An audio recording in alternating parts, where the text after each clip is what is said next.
Hello, welcome to Cinema Savvy. It is the month of December, and not only is it the month of December, it is the month of a very special anniversary for a film coming on December the 19th. Of course, it's the 20th anniversary of Peter Jackson's The Fellowship of the Ring, which makes me feel so old, so old. I can't believe it's been 20 years. It's absolutely ridiculous. I remember it like it was yesterday seeing that film for the first time. But we're a little ways off that, and we wanted to build hype towards that. So we're taking a look at the other theatrical release that came out in 1978, also by the same name, The Lord of the Rings. We're talking about the Ralph Bakshi animated fantasy epic. I don't know where this conversation is going to take us. We haven't talked much about this film, and I don't really know your history all that much with this film and your opinions on it. So this is going to be a very, very fun discussion. Right. And obviously, we have a new face on the channel. I have to get used to which way I'm pointing on this thing. Oh, sure. We have a new face on the channel. Awesome. So, of course, we're joined by Matt from the Dork Lords. If you're a Tolkien fan, you've probably checked his channel out. If you haven't, please go and do that. I'm going to be bringing the socials up right now, but I'm going to hand over to you, Matt. So if you want to tell the guys a bit about your channel and sort of like your history with Tolkien, really. Awesome. Well, hello, everybody. And yes, I am Matt. I'm from the Dork Lords channel. It's a channel I started originally just to kind of give a chance to chat about my various interests. So it was a little broader than just Tolkien, and it still is. For instance, we just talked about Foundation, the TV series based on the book, and we're talking about Hawkeye and that kind of thing. But at some point, one of my friends was like, you know so much about Tolkien, you should do like just a Tolkien playlist.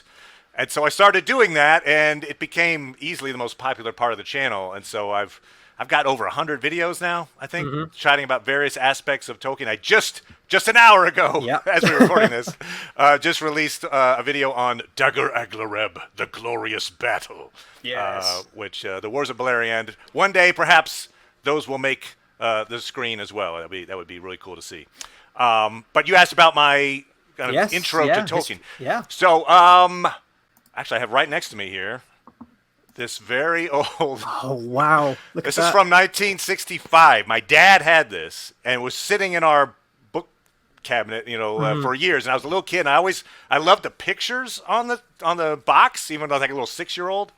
I read The Hobbit. I tried as a little kid to read The Lord of the Rings, and it starts with the party scene. Yeah. And I don't know, for a little kid, I was like, I wanted to get to, big action and fantasy stuff, and it took me a little while. It was in junior high. A good friend of mine, Bobby, who actually is the guy who also got me into fantasy gaming. I think there's probably a big crossover there. But he was drawing a picture of Gandalf and the Balrog on the Bridge of Khazad-dûm, and I asked him about it. And he's like, "Oh, this is my favorite chapter from the Fellowship of the Ring. It's really cool." And so then I went home immediately and found that chapter and read it and loved it so much. I went back and I was like, "All right, I'm going to get through the party scene." That was the stuff you wanted from the beginning, right? Exactly. Yeah. And to be fair, it is still my favorite chapter. Same. The Fellowship. And Peter Jackson just knocked it out of the park in Fellowship of the Ring. It's just A++. Anyway, so that was, I'm a little older now. I appreciate the party scene more. I appreciate the scouring of the Shire more, which as a little kid I was like, but anyway, so that was kind of my intro to Tolkien for sure.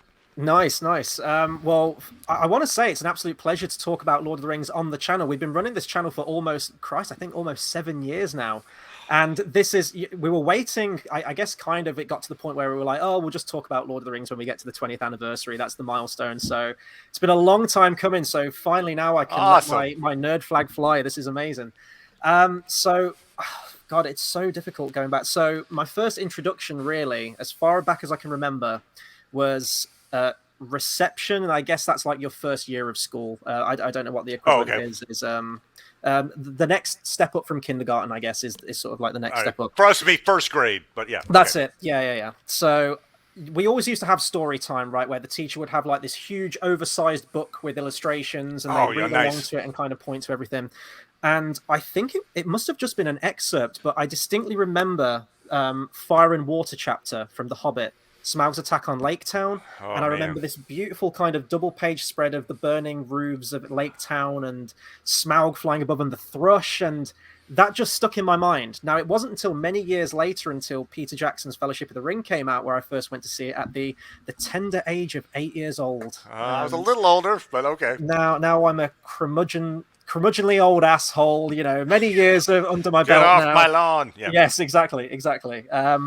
But that was the first time that I sort of, saw the films, and it was right after I saw the films that I attempted being the key word here, to read the book. And I didn't have it in the neat little 3 volumes. I had it, in the tome. Oh, okay. I think it was like Gandalf on the front, beautiful illustration of like Gandalf in front of like a wooded area, like the Shire, I guess. And I attempted it. It was like Bible paper thin. You have to delicately like tiny text on each page, and each page felt like an adventure in itself, just getting through one page. And sure. For an 8 to 9 year old tackling something like that was a step up from Roald Dahl, certainly from the stuff that I was reading at the time. Suffice it to say, I got to the Great River. I got past Lothlorien. You got past me. So yeah, well I'm very proud of myself. But I didn't retain anything. It was all I was passively reading words on a page, essentially. I got you.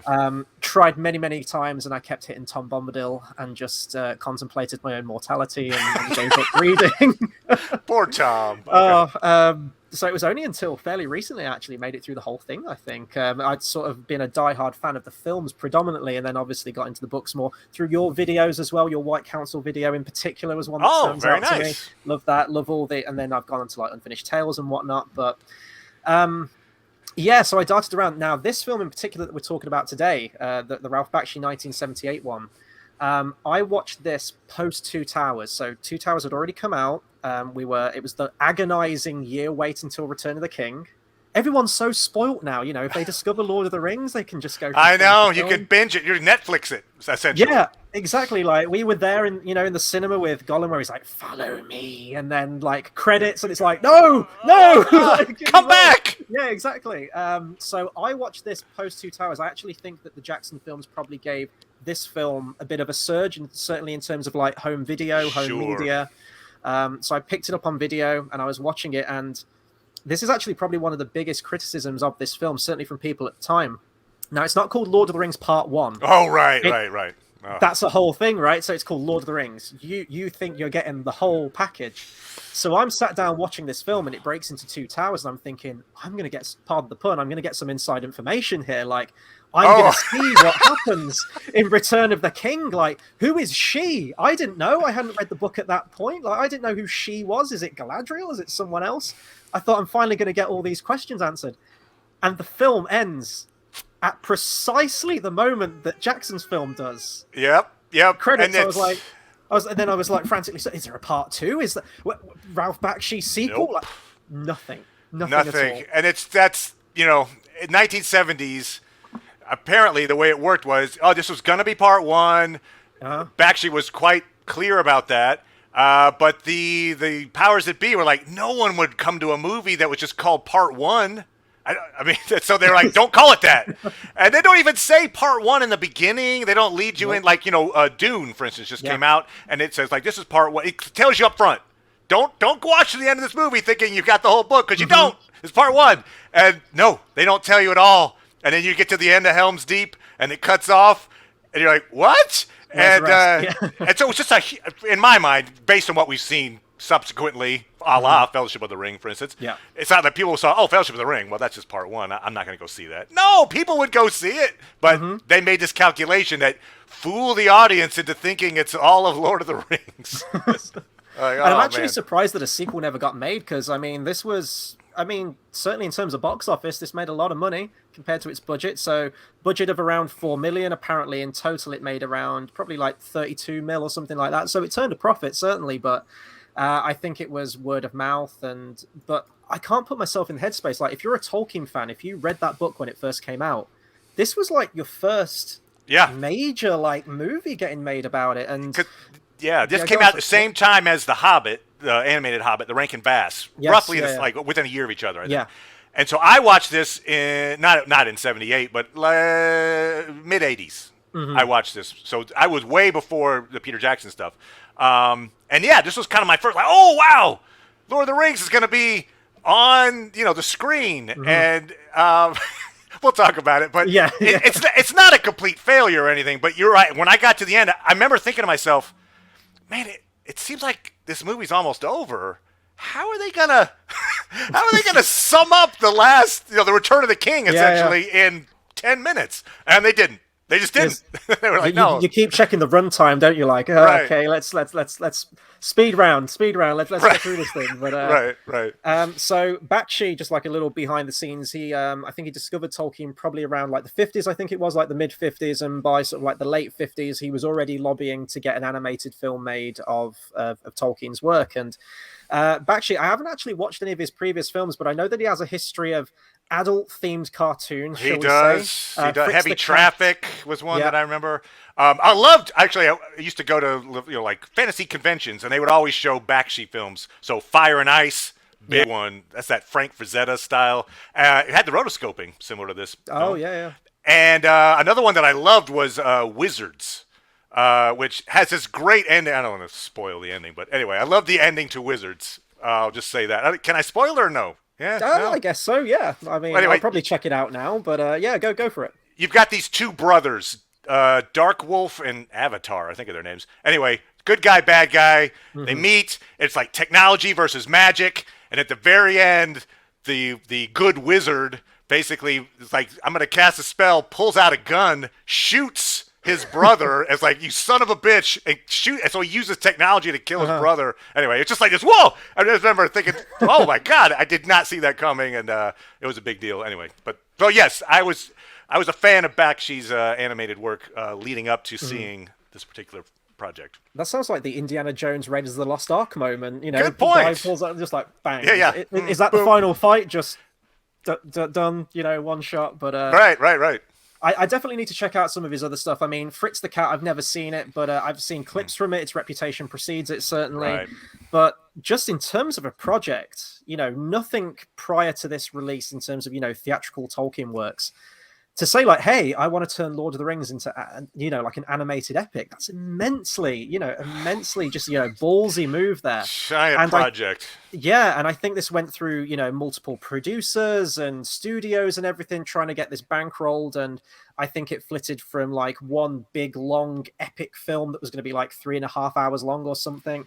And then it was going to be 3 movies, I think. And then they pulled it back to 2, and they were going to have like a Hobbit prequel or something like that. Not too dissimilar to sort of like the structure of like the Hobbit films that Jackson was going to do, where it was going to be a 2-parter and then like a lead into Lord of the Rings was going to be the 3rd one. I wanted that desperately. Those simpler times of what could have been with that trilogy. Anyway, that's a topic for next year when it's the 10th anniversary. I'll be back. You want me back on that? I'll talk about it. Absolutely. Welcome anytime. 10th anniversary of the Hobbit films. My God. Wow. It gets scary as the years go on, but it does. Yeah. Just like to get this landed and to get this bankrolled and everything, it's an immensely ambitious project. So hats off to Bakshi and, you know, staying true to it from the beginning. And that's what I can't come down like thunder on this film, because it isn't great. There are things that I like about it, pretty much what you said in the intro. There are things that I like about it. We'll probably discuss if we actually prefer any scenes within this film compared to Jackson's trilogy. I don't know if there's a few that I have as well. We'll see if we have the same ones. That'll be interesting to see if we marry up with that. But yeah, I think, and this is why I love sort of the continuation of adaptation, is to see how it, you know, develops over all the years. Now we kind of are in a situation now where we have had Peter Jackson's trilogy, which, I mean, can it be topped? I mean, it's, you know, once you hit those heights, what is it, like 11 Oscar wins for Return of the King and whatnot? It's like, do we need to see something else? But I could go for like a TV adaptation of Lord of the Rings that's truer to the books, maybe, because there's a lot of stuff that Tolkien. There's a lot to tell. Right. In a series, you know, whatever, several hours, you could throw in Tom Bombadil, for instance, or you could, there are certain bits of lore you could certainly add. And even like more contemporary as well, like Bakshi saying that this works in animation. You know, a lot of people were shooting him down. I think he went to one producer who said it has to be live action. I think he was in correspondence with Tolkien himself in terms of like making a film, and said that, no, this has to be live action. And we're seeing that even now with the upcoming announcement from Warner Brothers that we're getting the Hammerhand anime. Yeah. And it's, you know, I mean, fingers crossed that's great. I really hope it's great. I wouldn't really sort of like extrapolate in my mind that anime would work with Tolkien, but reading the Silmarillion, I think that there's probably a lot of stories from the Silmarillion that would work in anime form, because it is so. And that particular time frame, the Helm Hammerhand, the long winter, the siege, it's very dramatic, you know, the storytelling in that moment. So it's a compelling story, and there is a lot of combat, which I imagine anime will have a fun field day with. So yeah, I think it could play out nicely. I mean, Helm Hammerhand's basically like One Punch Man, isn't he? Let's be honest. Yes, exactly. Exactly. It was the thing, like, I always assumed, well, for several years, I assumed Helm Hammerhand meant, oh, he uses a hammer. And you see, like, in Jackson's version of him, when he has a statue in Helm's Deep, he's holding a hammer. And so you're like, oh, he's like a blacksmith. No. Hammerhand means he punches people to death with his hands. Like, you never pick a fight with Helm Hammerhand. You will lose. Almost you will instantly. lose. Yeah. You will lose. You lose that fight. You're like, woo. So, you mentioned you watched this in the 80s then. So do you have any sort of like distinct memories of watching this for the first time? Or did you watch this after The Hobbit animated? Because it's kind of weird how it's turned out, right? It's almost like this spiritual successor animated trilogy almost that we've got going on with The Hobbit, this, and then... So Rankin Bass and Ralph Bakshi, which, by the way, is also confusing. Yeah. Rankin Bass, Ralph Bakshi. Yeah. Rankin Bass put out The Hobbit. Ralph Bakshi put out, essentially, Fellowship and Two Towers. And then Rankin Bass finished off with Return of the King, which was not good. But, so, yeah, you're right. There has this sense of continuity about it. I don't remember... I think the thing I remember about watching it originally, other than being like disappointed where it ended, like, wait, did I miss something? Was I really enjoyed the cave shadows on the wall intro montage. Yes. So, like obviously the Jackson's opening montage, awesome. But this montage was a really cool way of, through animation, telling a long backstory in a short period of time and make it compelling. I really like the shadows on the wall depiction, so that brought me in right away. It's a very striking film, isn't it? Even from the opening, and we'll talk about this later, as we've got a section in the review where there might be some similarities between Jackson's adaptation and this one. Took reference from this one potentially, and I definitely think that the opening prologue is testament to that, absolutely, and very necessary as well. I think that any future adaptation, you need that background information, absolutely. So, agreed. And I think that's a good segue to talk about the animation itself. It's a very striking movie. At some points, quite an ugly-looking movie, I will say, though, and that's where I come down on this. There are moments of beauty in animation. I'm a huge animated film guy, and I love seeing animation, but this is kind of a hodgepodge in many ways. Again, very, adventurous, very ballsy to even like put some of the stuff from the page onto the screen, but it doesn't really stick the landing, in my opinion. So obviously you've got like regular cell animation in this, sort of like cartoon animation, which you're used to seeing from 2D animated features. There's a lot of rotoscoping in this film. That's what they're really kind of forcing down your throat, pretty much beginning to end from this thing. So there's rotoscope footage where they shot live action and animated over it, and then you have straight up live action footage where they put like a weird filter over it. Yeah, they put like an Instagram filter over just live action. Like, okay. And in scenes where all three of those together, it's my brain. It's very jarring. It's jarring. Yeah. It feels like it wasn't intentional. I mean, it was intentional, but it feels like it was like a last second, just throw it in, because it just doesn't work. It's like these two things will come and then crash, and you're like, because like the beauty, as you mentioned, like Galadriel depiction of Galadriel is beautiful. And there's a great shot during Helm's Deep that I always remember where Legolas is shooting his bow and his cloak is blowing in the wind, and it just the way the cloak looked, I don't know, it was like there was something really tangible about it that was really cool. But then these long shots of the orc army marching to Helm's Deep are just incoherent and frankly boring. I mean, you're kind of like, there's no dialogue. Yeah, it's just like, and it looks, ugly and gritty and not a good way.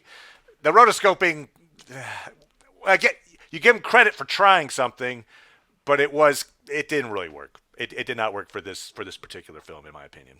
I'd say it's almost incomprehensible in some parts as well, especially towards the end. I mean, not only do you have this kind of really ugly rotoscoped animation, which I know rotoscoping had been, a technique that had been used pretty much since the dawn of time. I know that Snow White and the Seven Dwarfs used it. I think it was more of a reference, though, in terms of Disney with Snow White and the Seven Dwarfs back in the 30s. They would film things in live action and go, that's where you had the fluidity of the movement, and they could match it to that. This one actually animates on top of the live action footage. And not only just that, but especially at the Battle of Helm's Deep, you have this really garish red filter that's just thrown over the screen as well. And it looks dramatic. It almost looks biblical, but it makes it really hard to see what's going on. And it reminds me of like, oh God, what's his name?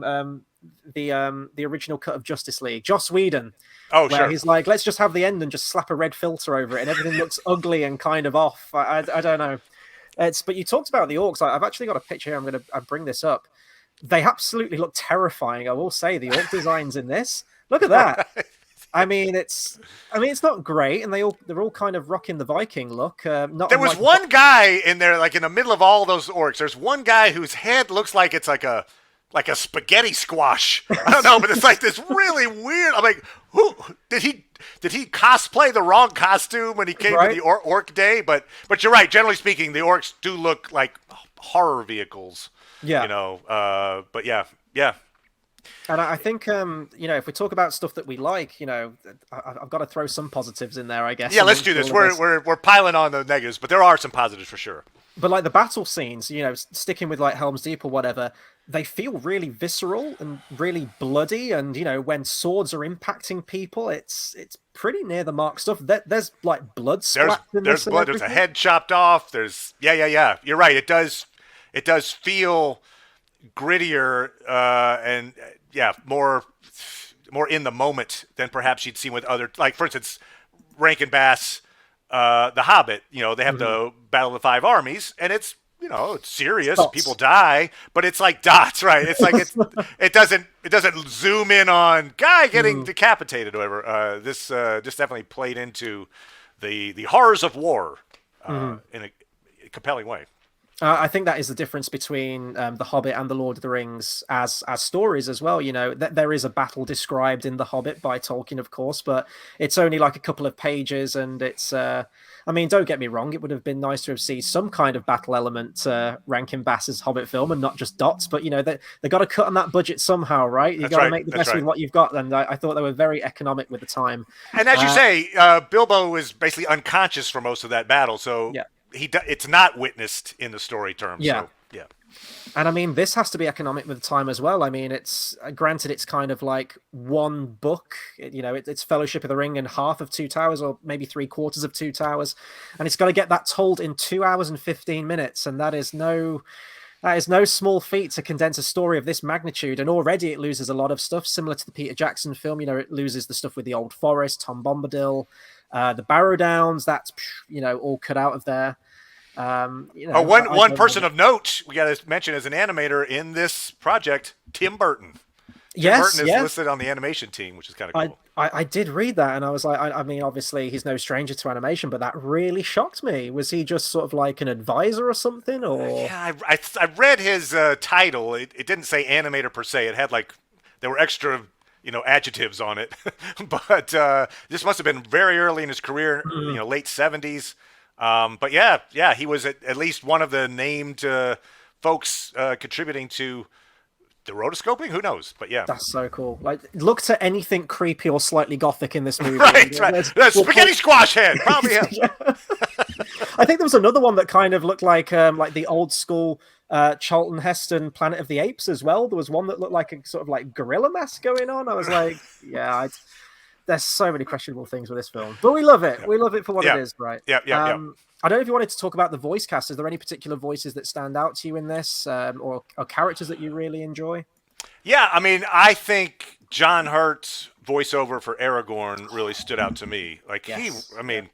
Beautifully done. There's a gravitas to it. It really worked out nicely.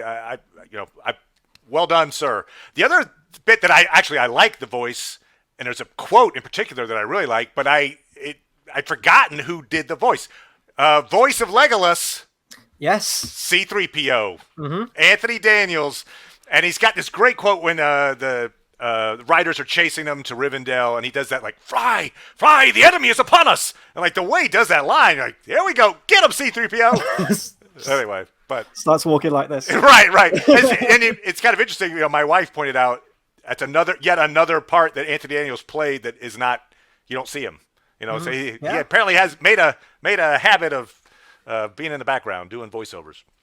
I was actually listening out for the voices because I've seen this film a number of times, but watching it, rewatching it again specifically for this review, I was trying to pick up some on some like C3PO isms in his voice, and there aren't that many. Yeah, really aren't. You're right. Yeah, it was distinctly different between the two. I thought C3, because maybe it's just because I've only known him from C3PO, and I've kind of, that's Anthony Daniels' voice to me, and that's how he always has to sound, apparently, despite being an actor of talent. And so it's interesting to think, like, which one is closer to Anthony Daniels. If I had to guess, it's probably Legolas. But I don't know. Maybe not. Maybe. I don't know. I'm not sure. I have met the guy. He was a really nice guy. Maybe I should have took a poster of 1978 Lord of the Rings to get That's signed. right. Get signed. Okay. That would have maybe thrown him for a loop, I guess, showing up with this film that he spent a day in the recording booth back in 1978, if he can even remember playing the character. But there are some great voices in this film. You mentioned John Hurt. I mean, just chef's kiss. John Hurt is absolutely incredible. Wonderful actor, and has a real presence as Aragorn. Very questionable character design. It's very different. Well, I mean, we could get into this, but the lack of pants. Why? I mean, it's not that nobody has pants. The hobbits have pants. Legolas has pants. Aragorn, Boromir, the Riders of Rohan, they don't have pants. They're like guys. They're going through like the Carathrus. They're trying to cross the snows without pants, and you're like, why is this a good idea? It's the weirdest. It's a test of masculinity. Like, can you make it over Caradhras in a skirt? And if you can, hey, you're more of a man. I don't know. And they constantly are, at least a couple of times, I know that, like, for instance, Aragorn runs more or less over the camera angle. And so it's like an upskirt shot of Aragorn. Like, oh, God, please, put some pants on. It was a weird choice. I'll just say that. Their legs are bare. And they got boots, bare legs. And undies. I don't know. It's an absolute trip, especially because as I mentioned, I watched Jackson's. I'd seen Fellowship and Two Towers by this point. Then to go back to this, well, number one, I mean, the skirt is one thing. Absolutely, I agree with you there. But I was like, he doesn't have a beard. Like Aragorn is meant to be more rugged. The long hair and everything. He kind of almost looks like a Native American in this little bit. Very much like sort of like the face and how it's constructed. But yeah, John Hurt. Whenever that guy, he's just a great voice actor as well. Like I always remember him as the Horned King from the Black Cauldron Disney movie. Oh, great callback. Yeah. Absolutely terrifying in that role. And any other role, he's just great. But when he first squares up against Frodo, kind of puts Frodo in his place a little bit. He's like, because if I wanted the ring, I could have it right now. And it's like, oh, okay, I'm sorry, Strider. Like, I seem fouler but feel fairer, or whatever. That line very well too. And I feel like if you're talking Peter Jackson borrowing bits from this, I think Bree is one of those places where there are some scenes, especially with the Black Riders coming to Bree, where we first meet Aragorn sitting in the bar in Bree. I feel like a lot of those shots you could find parallels in the live action.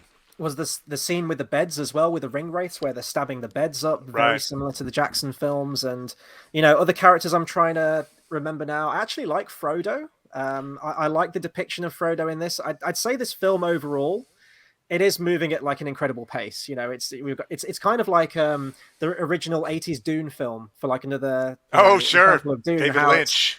Yeah, we hit a point and then it's like we've got half hour. We need to speed run this shit to get to the end, and it feels very rushed. It's exactly the same in the case of this, but I like that Frodo does feel a bit tougher in this, and I think that you do get more of that.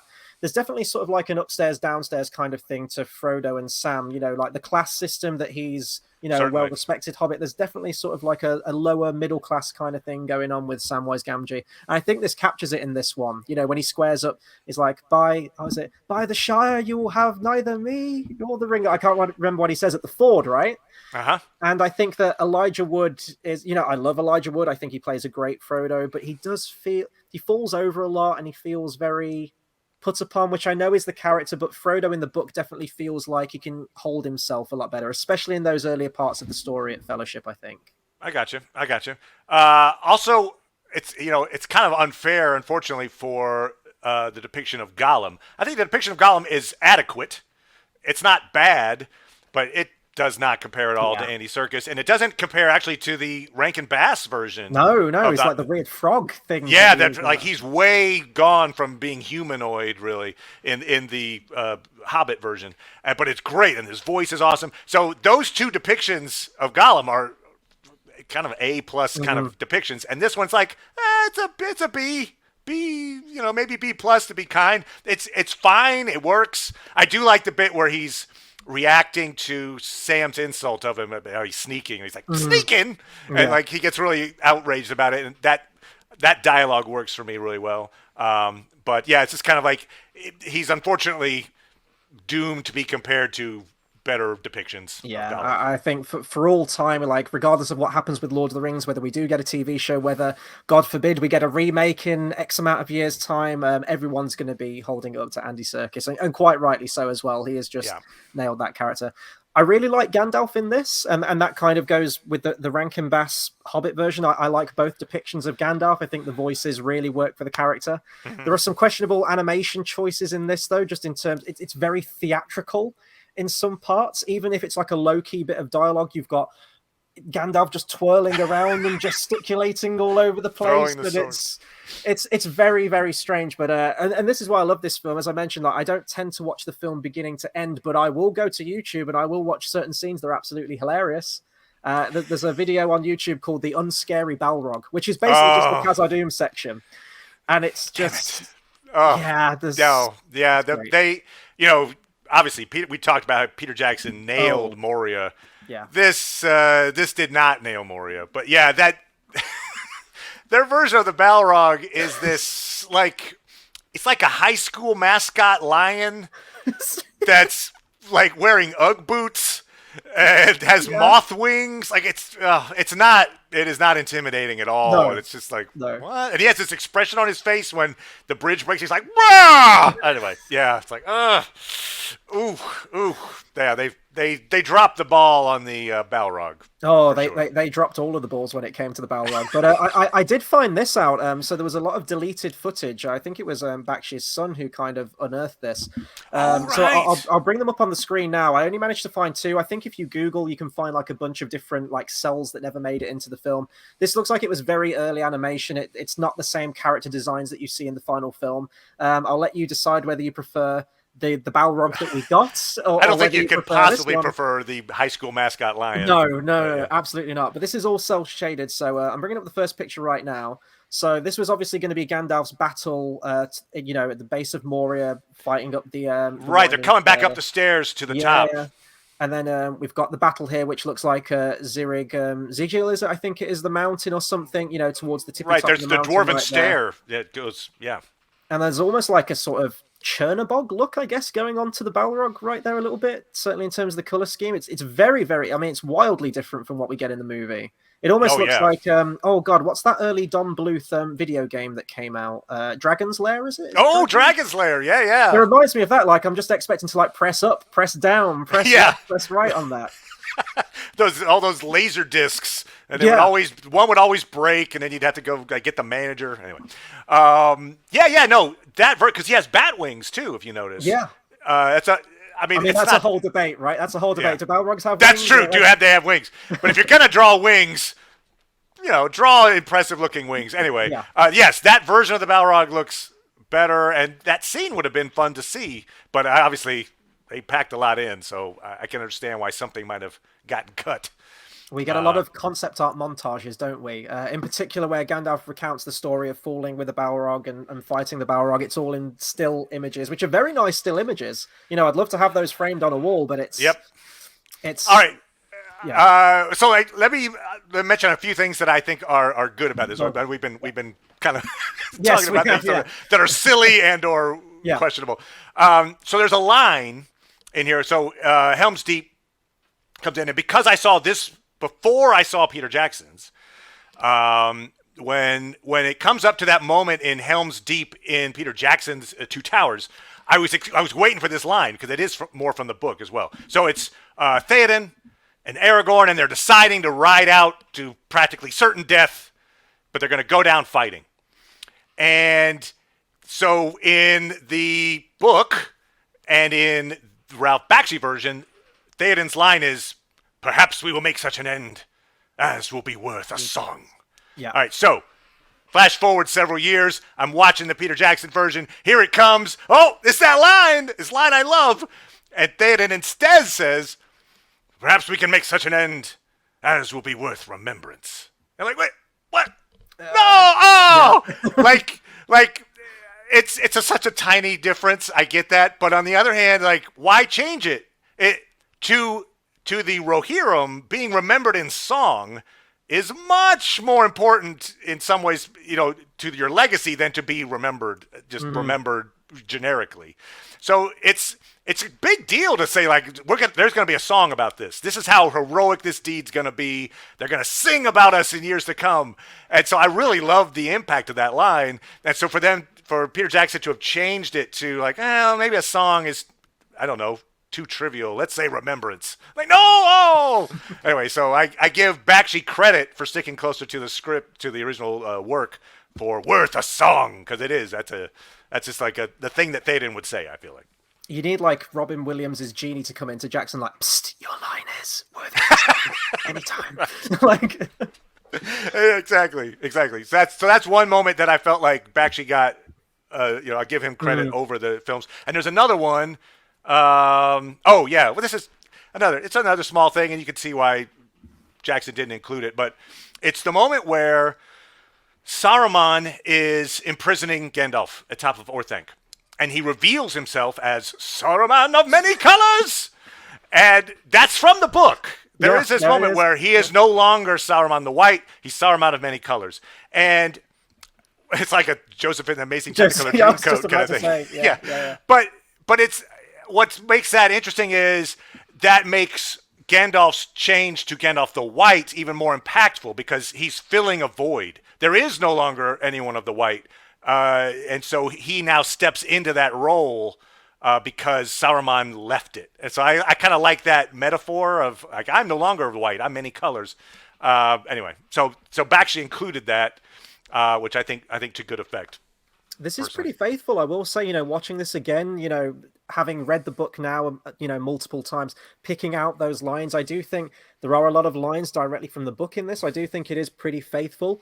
It is moving at an incredible pace. So obviously a lot is cut out, but I think the things that they do focus on, absolutely. And I remembered from your Two Towers review that you did where you mentioned about the, worthy of a song. Yeah. And I agree, like it's, it is based on sort of like Anglo-Saxon history. And that would have been a thing, remembered in a song and, like Hail the Victorious Dead kind of thing and bursting into song. And Jackson does include songs in the film, right. Mostly with the hobbits and everything. You've got the whole, the Pippin moment, the Edge of Night from Return of the King. So I think there was definitely room for it. I'm not quite sure why he changed it. I guess remembrance, it has more connotation to sort of like World War I and sort of more contemporary wars, remembrance and, armistice and all that kind of stuff that we remember. But it's questionable changes. If I'm going to throw some positives in there, and I might be jumping ahead to where I actually think this might be better, maybe, than the Jackson one, is how they handle Galadriel passing the test.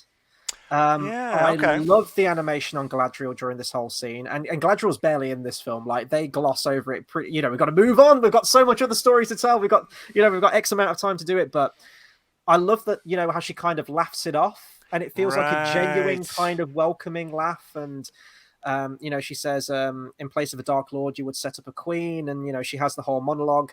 Because I always thought in the Peter Jackson film, watching it for the first time, it terrified. My cat's saying hello. It's Kittalor. All right. Hey, there we go. The only cat in Tolkien. There you go. All right. I mean, that's the best cameo of the year right there. Forget all of your Marvel films. That's the best cameo right there. So I like how she kind of lays it out. Whereas in the Peter Jackson one, it's Peter Jackson at his most Peter Jackson. He's never subtle. He lacks subtlety. Watching his previous films, because we've kind of done like a retrospective leading into Lord of the Rings. So I've watched all. I watched your Frighteners video. Yes, really yeah. We were quite negative on that one in particular, I think overall. But like the guy is over the top. And when Kate Blanchett busts out in place of the Dark Lord, you will have a queen. Yeah. She becomes like Reagan from The Exorcist, and it's like, oh my god, like what's happening? And I get the point of it. It's showing what she could become, but it always felt. But would she do that to Frodo in that moment? Exactly. Right. Yeah. And the answer is probably no.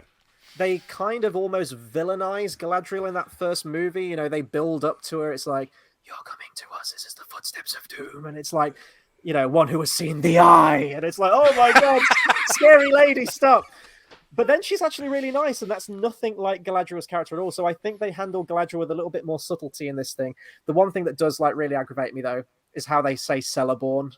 And I know they mispronounce a lot of things. In fact, you know, as I gave them praise, and now I'm cutting the praise out. But after the Saruman of many colors, when they're pulling back and Gandalf is trapped on Orthanc, you hear him say Aruman, Aruman, and the reason he's saying Aruman apparently is when they put a cut together. I don't think this was Bakshi, but somebody decided, you know, Saruman and Sauron sound too much alike, so let's take the S off of Saruman's name. But then they didn't. I mean, I wouldn't have done that in the first place. But if you're gonna do it, then do it. But they only did it for like a few of the names. So sometimes he's Saruman, sometimes he's Aruman, and part of the problem is also that they're not saying Sauron, they're saying Sauron, which I guess does sound like Saruman. But it was just such a weird, like, oh, that sounds too close. Just half the time we say Saruman, just say Aruman. Like, okay, well that nice. Messed with my mind the first time I saw this. Let me tell you, like the whole Araman thing. That's probably one of my biggest pet peeves with this film. And it's such a small thing, but it just irritates me. And it's the fact that they're not consistent with it. If you're going to do it all the way throughout the film, make a choice. I don't agree with it, but yeah, exactly. It's the fact that it switches, and the whole like Sauron thing. It's like the Smog or Smaug, like however you pronounce it. Right. It's a whole thing. But let's be positive. I'm throwing the negatives in there. I need to be more positive about this thing. Oh God, any other scenes that are jumping out to me? I guess we can sort of like move on to sort of favorite scenes or guilty pleasure scenes or whatnot. We do need to talk about Samwise Gamgee though, so I don't know if we want to throw in a couple more positives first before we get to Samwise Gamgee, because we absolutely need to talk about Samwise Gamgee at some point. Okay, so yeah, some of the positives. I think Legolas and Gimli. I think their relationship really works. The depiction of them is excellent. What do you think to substituting Glorfindel for Legolas in this? Because that's a similarity to both this and Jackson, is that they substitute that character with a different character, albeit. But So Tom Bombadil and Glorfindel, they get no love in either work. They cut them out, and you can see why. You can. I mean, their part in the story has a very finite beginning and end, and it's short, and they're gone. So yes, in this situation, instead of Arwen being the replacement for Glorfindel, they just decided to introduce Legolas earlier, and then he's at the Council of Elrond. It actually, if I were to pick one or the other, if I had to choose, like, okay, you can't have Glorfindel, which version of this would you prefer? I'd probably go with the Legolas version. Yeah. Because you're going to meet him in the Council of Elrond, so you're going to meet him in essentially the next chapter, and he's going to join the Fellowship. So why not? Oh yeah, you know what? I'll get you to Rivendell. And then, so it kind of, it works in that way. So I like that. If you're going to have to make the change, I personally just keep Glorfindel in there because he's such an amazing character. Yeah, he's great. But I do like, I think that works creatively to have Legolas, because he's also a friend of Aragorn. So sure, he's going to find his friend in the wild and then, get them to Rivendell. So it works for me. And yeah, got it. Anthony Daniels, I guess. C-3PO does a good job. And yeah, they do the whole competition between the two of them, with the 39, 40. I think they play Gimli a little less comedic in this version, which I'm okay with, because I feel like Gimli is kind of it's sometimes very grim, gritty character. And it's like you look past his facade to, hey, I can actually be a friend to this elf Legolas, and so I think maybe they captured that relationship really nicely in this film. Yeah, I definitely think with sort of the comedy relief with Gimli, that's something that they absolutely double down on in Two Towers. I would say there's elements of it there in Fellowship in Jackson's trilogy. The not the beard, Right. But that was one of the only moments I would say. There might be a few more, but then it's we're onto a. By the time you get to Return of the King, yeah, he's the. So no, I really like Gimli. I quite like Boromir in this. The outfit and the Viking aesthetic is very questionable, I will say, but I think he takes Pants. 4 arrows in this version. I think he takes 1 more than he does in the. I think in the you're Jackson right. Version. He pincushion big time. And again, like they don't shy away from it. There's blood, like you feel the impact of those arrows. Like it's a good moment. I think they nail it. Nothing's going to compare to the Sean Bean moment. Sean Bean, the quintessential D&D actor of all time. Oh man, but you're right. So it's an unfair comparison because it's Sean Bean. But yeah, the voice acting for Bormir, especially in that scene where he's having it out with Frodo and then regretting his choice. I think he does that quite well. It is as you mentioned with Galadriel. It's a different interpretation of those lines, but successful. I think it's a successful interpretation of that moment and how Bormir might be struggling with that moment. It's cool. And I quite like how they handle Bree in this film as well. Now, I do congratulate Jackson for this. I don't think Frodo standing on top of a table and singing a tavern song would work in Jackson's vision of Lord of the Rings and the sort of more brooding, scary Bree that he creates in that film. I think he has a great sense of sort of like building tension throughout the film, whereas I think with the Lord of the Rings novel, and certainly into this, it's kind of meandering at the beginning. It's quite childlike, and it's almost like Tolkien wanted to capture the childlike aspect of The Hobbit, but then push it in this new direction a little bit. But I really like the adaptation of "There Is an Inn, a Merry Old Inn." Yeah, doesn't it? It works. There is an inn, a merry old inn, and it works so much better than I think than Boffa singing it in the extended cut of The Hobbit. I like the melody to it. It feels like more of a tavern song to me. Certainly, it works right. You could see that song being sung in a tavern. The Buffer version, it's a little too tougher to capture, anyway. But yeah, it's very good. And in fact, it's interesting that Bree, when we come in on Bree for the first time and you see the lights of the city at night, like I have witnessed in real life, like as I come over a hill or something and I'll see like a city lights laid out, I'll be like, oh, it's Bree. Like that scene has become very evocative to me over my life, where I'll compare that scene to a lot of times to Bree because I don't know, it works. It works on a lot of levels. And I guess, this would be a good segue also onto sort of, we've already mentioned we've mentioned a number actually, sort of comparisons with the Jackson films and things that he might have extrapolated or sort of utilized in his own films. I think there's actually a good YouTube video where it almost kind of does like a side-by-side of a lot of the shots. Certainly a lot of the stuff in the prologue sequence, the proud feet moment. Oh, sure, when he puts his feet on the table in the party scene. But I think the big one for me, I'm going to bring up the picture now, which is probably one of the standout moments, is this moment right here. Yeah. Now, I will say the ring wraiths are very creepy in this. They kind of remind me of oversized Jawas a little bit. Yeah, and they have that whole like sniffing, which is from the book, but that thing of they're almost animalistic, They're very hunched over and kind of shambolic, and it's they look really creepy, but then it kind of takes it away when it goes like. There's this weird noise. Right, less is more. Less is more. Yeah, it sounds like me in the morning when I'm stretching, like I let out this noise. But you're right, though. That scene, I mean, certainly Jackson. I mean, Jackson admitted to being like inspired by some. I think maybe even specifically that scene. But it's beautifully done and certainly carried over. You can see that in the Fellowship of the Ring. It's get off the road, and they get off the road and they hide under the roots of a tree, and the rider's over the top, and that framing, that all was done by Bakshi. So good on you, good sir. So you got to give credit where credit's due, absolutely. And I do think, I mean, not to say that the Lord of the Rings, Jackson's trilogy wouldn't have got made without this being made, but it's nice to see that influence there. And certainly Jackson, would have done his research and, read and watched every single thing that he probably could of Lord of the Rings before going into pre-production, I have to assume. He certainly did. I think there's in the extras, he talks about having watched this film. So yeah, he acknowledges that he used it for inspiration. Oh, I've just noticed as well. I've been so in-depth in this conversation. I don't know why the Amazing Spider-Man's just come up as a background. Oh, let's no, hang on. We've got some technical difficulties. I don't even know how long that background's been on. That's we've got same here. Oops. We've got 2 streams going on right now, you see. So my co-host is doing a Amazing Spider-Man review. Oh. I'm doing this Lord of the Rings one, so I don't know if maybe now I've clicked this, it's going to be a war of backgrounds. Who knows? Maybe something going on. Perhaps Spider-Man was influenced by Lord of the Rings. Maybe. Yeah, who knows? We don't know. It works. Shall we talk about... Okay, I don't want to be too negative on this one, because I don't hate this film by any stretch of the imagination, but we need to talk about Samwise Gamgee. We would be amiss. It is the worst depiction of... Like, if you were to pick a character from the book, depicted in this film, and the one that's depicted the worst. You get it all wrong in terms of the character type of stuff. It's this character. It's Sam. Mm-hmm.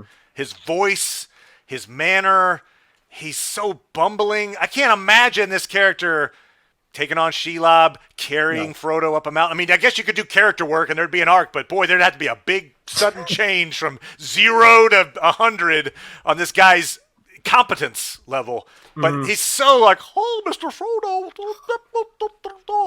Like, oh, it does not work for the character. For sure. It's bad. It's really bad, and it surprises me that he's like that in this film because Bakshi has a love of Tolkien. I think the screenplay writers as well. Bakshi kept saying he wants to stay as true to Tolkien's source material as possible. I think he even met with Priscilla Tolkien, I think. Yep. And they had some discourse between the two of them. I think she went on record saying she enjoyed the film and she enjoyed what they did with it. Don't know if she was just being nice, maybe. Sure. But at least she liked it enough to be nice. Oh, exactly. Yeah. If she didn't, screw you guys. She agreed to meet with him and everything, but Samwise Gamgee, it's how did this come to be? How did this happen? It's just a question. He's a clown, right? I mean, he's a clown, is what he is. Yeah. And again, once after watching the first two films of the Jackson trilogy and then go into this one, it was like it's like the Godfather meme, like, look how they massacred my boy. Like, how did this happen? He's like, when he says like, oh, we're going to see the elves, he's like, oh my, oh hooray! Yeah. I used to make fun of that line all the time. I'm just staring in horror, like, what? I love it for what it is. This is, with the benefit of hindsight, it's an absolute guilty pleasure a lot of the time with this film. There are some great things in there, but it is very much a guilty pleasure, and Samwise is one of them. But I do like one line of his. I think it's more that I'm laughing at it, but I do like when Gandalf is threatening him because he's been spying on their conversation, and he says, like, don't turn me into anything unnatural. And the way he says it, I'm like, all right, that's silly. I'll give you that. We'll give him that one line. We'll give him that one line. We'll give him the one line. Before we go into sort of like final thoughts on this thing, let's talk about the music real quick. So the music was done by Leonard Rosenman and the very unfortunately named Paul Comte. And I'm going to have, there goes the monetization on the video right there. I think it's very 1978. I will say that. Let's not even compare this to Howard Shore's. I think it's unfair to do so. Yeah, Howard Shore. I mean, I used that in my wedding. I mean, like, I'm a huge fan of Howard Shore. So yeah. I raise a toast to you, sir. That's amazing. Yeah. I think it works for the film. It's almost got like a march-like quality. It's like dun, dun, dun, dun, dun. That's probably the most notable song from this, right? The one that I remember. If I'm like, what is the song for this? Like dun dun dun dun dun dun. Like, it's catchy. I'll give them credit on that. That's the only one that sticks out in my mind. In all honesty, I'd be hard pushed to find anything else. But I think the music serves the film for what it is. Agreed. I think it doesn't detract from the film. It puts it in the right proper place and moment. When you've got the fight scenes, you've got this music that tells you, uh-oh, trouble. Like it informs the viewer appropriately. Interestingly, apparently, Bakshi wanted to use Led Zeppelin to do the soundtrack, which obviously would have been very different. Led Zeppelin, yeah. But and it kind of makes sense in that Led Zeppelin. Oh yeah. Just from their music, obvious Tolkien fans, right? They had the Misty Mountain Hop, Ramble On talks about Gollum and Mordor. So they were big Tolkien fans. You wonder if maybe there was some kind of like a connection between them where Bakshi's like, I think I can get these guys to, if I tell them it's a Tolkien product, maybe they'll just jump in and do a thing. Which I'd love to have seen that, frankly. I mean, whether it worked or not, I would love to see Led Zeppelin's soundtrack to Lord of the Rings. My one note of caution on that would be a movie that I like a lot. It's a fantasy movie. It's from the 80s. It's got everything going for it, but they went with the weird soundtrack, and the soundtrack literally takes this thing down maybe 2 letter grades. And the film I'm talking about is Lady Hawk. So Lady Hawk has got got Rutger Hauer, it's got Michelle Pfeiffer, Matthew Broderick. It's directed by Richard Donner. I mean, and it's good. It's a fantasy epic type film. Great. And they got the Alan Parsons Project to do the soundtrack, and it's just so bad. And it just like like, what? This doesn't work at all. So I'm imagining like in the middle of a Helms Deep, like some kind of big heavy metal guitar riff, and it's like, oh, okay, that didn't work. But I'd love to hear it anyway. I'd love just to hear their interpretation. I mean, sometimes it can work. You can strike gold with David Bowie and Labyrinth, Toto on the Dune soundtrack, which I absolutely love. I adore that soundtrack to the 80s Good call. Dune film. Good call. Good call. Although Dune is more sci-fi, that fantasy, you're talking, whatever. I don't know. I feel like it's anachronistic to the point that sometimes it gets jarring, I think. Yeah, I mean, don't get me wrong. I'd love to see a rock opera, Led Zeppelin-led, Lord of the Rings adaptation. That'd be amazing. There has been a Lord of the Rings musical that I think I went to see actually, like back in the day when it came out. I think it was at London. I think it toured in Canada as well, if I remember rightly. I heard about it, but never saw it. What did you remember? It wasn't great. Okay. It could have been great if they maybe used Led Zeppelin. Led Zeppelin. It seems to be like a regular thing. Even more contemporary bands. I know Blind Guardian are massive Tolkien fans. There's a number of songs on their album, sort of like a contemporary heavy metal band. I think even Mick Jagger was interested in voicing Frodo in this film. Oh, right. That we're talking about. So there's definitely a rock music connection. Yeah. You've got the sort of the death metal band. I think they're a death metal band. Amon Amarth, which is the Sindarin name for Mount Doom, isn't it? If I believe. Right. So basically, what we're saying is just don't use the Alan Parsons project. No. Okay. I love the Alan Parsons project, but they have no place in Tolkien, absolutely, or fantasy. Really. Right. Let's just. I guess that sort of takes us on to final thoughts on Bakshi's Lord of the Rings then. So would you recommend this film if anyone's watching this, maybe familiar with the Jackson films, hasn't seen this one? Would you recommend checking it out as like a curiosity, or where do you come down on this film? Yeah, I mean, I know we've listed off a series of seemingly obstacles you can't overcome. Mm-hmm. But I would recommend this film. It's a glorious mess. It is a mess, but they're trying a lot of things. I think that rotoscoping was like an attempt. Like, look, this will be really a cool way to capture like a medieval action if we can like trace over actual bodies. We get the actual movements and like there were some ideas. Cheaper as well. It's a lot cheaper to do that. Yeah, so that's the thing. Tracing, I guess. Yeah. So there's some creativity behind it. I don't think this was just mailed in. I feel like I think Bakshi was genuinely trying to put on a good product. And there are some flashes, as we talked about, of brilliance. There's some moments that certainly Peter Jackson relied on when he was working on his product. And so, I do recommend it. Just it won't compare to the live action, but does it need to? No, I don't think it does. I think this stands on its own. It's a little relic from the 70s, and it's a very inventive retelling of Lord of the Rings that will probably never get told this way again, for better or worse. I completely agree with you as well. I think this was immensely ambitious back then in 1978. This was, dipping their toe in the theatrical world of Tolkien's material, and I think there are some great parts about this film. It is very much a guilty pleasure film for me. I will say that. It is fun to revisit. There are some scenes that are absolutely ridiculous, but I love it for it. And I do love my relics from either the 80s or the 70s or whatnot. I actually really love Rankin Bass's Hobbit. As I mentioned, I'll probably be reviewing that next year. I was tempted to review it this month, and I thought I can't do Hobbit and Lord of the Rings all condensed in 1 month. I got to split it apart. But I reviewed it recently on Dork Lords, so if you're watching this and you're like, oh, you can check it out. A buddy and I chat about it, and we were generally positive about it because I think it has a lot to offer as well. There you go. I'm going to bring up socials right there. It's a great review. Check it out, guys. I actually watched it fairly recently as well. Oh, all right. Well, thank you. But yeah, no, I enjoy this film. There are some great parts about it, and I think more importantly, it has its place in Lord of the Rings / Tolkien adaptation history.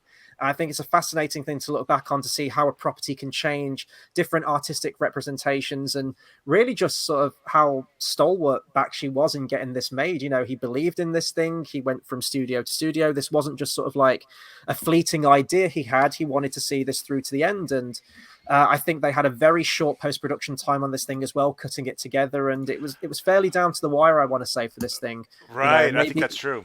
Maybe going over budget, and they had to condense everything. Oh boy, did they have to condense things. So I think like my final thought really is that I wish we'd have got either like a more consistent animated Yeah. verse, if you will, of Tolkien. I either wish that Pick a Rankin path. Bass had done all of them Sure. from The Hobbit through to Return of the King and have it be more consistent that way, or Bakshi at least to finish the Lord of the Rings, maybe even do The Hobbit as well. But as it is, it's as I mentioned at the beginning, we've got this weird kind of spiritual successor trilogy going on. How this is sandwiched in between a nice little Rankin Bass bookend, and I've seen one of those bookends. I've seen The Hobbit. I have yet to see The Return of the King. I have seen clips from it. Its reputation precedes it. I've seen the "Where There's a Whip, There's a Way" song, which, in my opinion, even if I don't see the film, I've seen the film from that song only. I can begin and end there, but I don't know. I mean, if you guys are enjoying the Lord of the Rings content and you want to see, let me know, and maybe I can review that film as well to complete the animated Tolkien stuff. But I enjoy this film. I have a lot of time for it, and I actually really love the poster as well. It's a very striking poster, beautiful artwork going on. Tom Young, I think, is the name of the artist on there. So yeah, not quite full marks. It'll be full marks once we get to Fellowship of the Ring by Peter Jackson and we get to that trilogy, believe me. But we're a few weeks away from that. So I guess that'll do it for our review on Ralph Bakshi's 1978 Lord of the Rings. So now we hand over to you guys as well. Be sure to comment, like, share, and subscribe, all of that good stuff, and let us know your thoughts on Lord of the Rings. Doesn't just have to be this film, although it would help because that's what we're talking about. But if you want to talk about Lord of the Rings, I encourage you to please do so, because I can't tell you how ecstatic I am to finally be talking about my favorite mythological world, legendarium, whatever you want to call it. It's an absolute treat. And Matt, thank you so much for jumping on with me today to Thank you. This beautiful retrospective, this look back at the 1978 Lord of the Rings. Once again, I'm going to bring up your socials if you want to tell people where they can find your channel and maybe things that you've got coming up in the future, maybe. Yeah, so we're the Dork Lords channel. As I mentioned, I just put up a video about Dagger Aglareb. I'm doing a Wars of Beleriand series. So the next up for that will be the one that most people, if they know about the Wars of Beleriand, talk about, which is the Battle of Sudden Flame. Yes. And so it's huge destruction for the elves and all kinds of mayhem. In between there, because it's a holiday, what I thought I'd do, actually my wife put me onto this, and it's awesome. I just got a hardback of Tolkien's Christmas letters. He would write Christmas letters to his kids, and he would tell stories from the North Pole. And some of them are actually somewhat relatable to his storytelling in the Lord of the Rings. So I'm going to pick like the best letters that he wrote, and I'm going to read them out, basically a reading of Tolkien's Christmas letters for the holidays. Oh, that'll be amazing. I've never actually read his Christmas letters. I've kind of been trying to become... Well, I mean, Lord of the Rings is so complex. It's so deep. Lord knows probably the research that you have to go into with your videos. It's extensive. So the Father Christmas letters are kind of down my list, but there are things that I am very curious about. So I will absolutely be checking that out. And, among many of your videos, I tend to watch your Tolkien stuff, but it's great revision. I'm quite a fledgling when it comes to the Silmarillion. I think I've read it like 2 or 3 times, and believe me, ladies and gentlemen, if you haven't read the Silmarillion, 2 or 3 times isn't going to cut it. That's a book that you need double digits for. Absolutely. So it's great. It's great going back to that stuff as well. And also you're going through sort of contemporary TV shows as well. You mentioned right. Hawkeye, we just covered. We just did a mid-season recap for Wheel of Time. I'll do an end season for that as well. The Witcher is going to be coming out. We're going to be talking about that. So kind of like what I consider to be of the nerd dork of interest type shows. We tend to cover those as well. Absolutely here for it, guys. Go over to that channel right there. Give Matt a subscribe. It's great content, believe me. And if you're a nerd, if you're a geek, if you're a Tolkien fan, anything in between, any of these fantasy shows, do head over there. And of course, if you like this review and you want to follow Cinema Savvy as well, we've got our socials coming up at the bottom of the screen right there. So that's Twitter at cinema_savvy and Facebook and letterbox.com/Cinema Savvy. We have got a lot of stuff coming out, and not just Lord of the Rings, as you might have seen from the background that pops up earlier. Again, apologies for that. I don't know why that happened. I don't know how long it was on screen. It was probably on there for like half of the review. Who knows? We're keeping people on their toes. That's what we're doing. Absolutely. So the big Christmas film this year, sort of after the 20th anniversary of Lord of the Rings, is going to be the new SpiderMan film.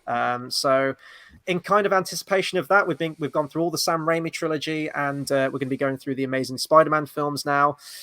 Oh boy. So that's going to be this Wednesday. So 2 days time from this recording. That's going to be Wednesday, the 8th of December. We're going to be tackling the first Amazing Spider-Man film. So look out for that. We're going to have Matrix. We're going to have all of the kinds of stuff. There's loads of other films. And as I mentioned, if you enjoyed this, hopefully more Lord of the Rings content, because this is prime real estate. This is the time for me to do it. So if you enjoy it, please do let me know. Matt, once again, final thank you for jumping on this with me. I can't appreciate it anymore. It was a pleasure. Thank you so much. Thank you. Definitely going to have to get you back on at some point, I think, to talk more Middle-earth with me at some point. Happy to do so. Yeah, hopefully you've all enjoyed the video. So until the next one, we'll see you guys next time. Thanks for watching. Bye.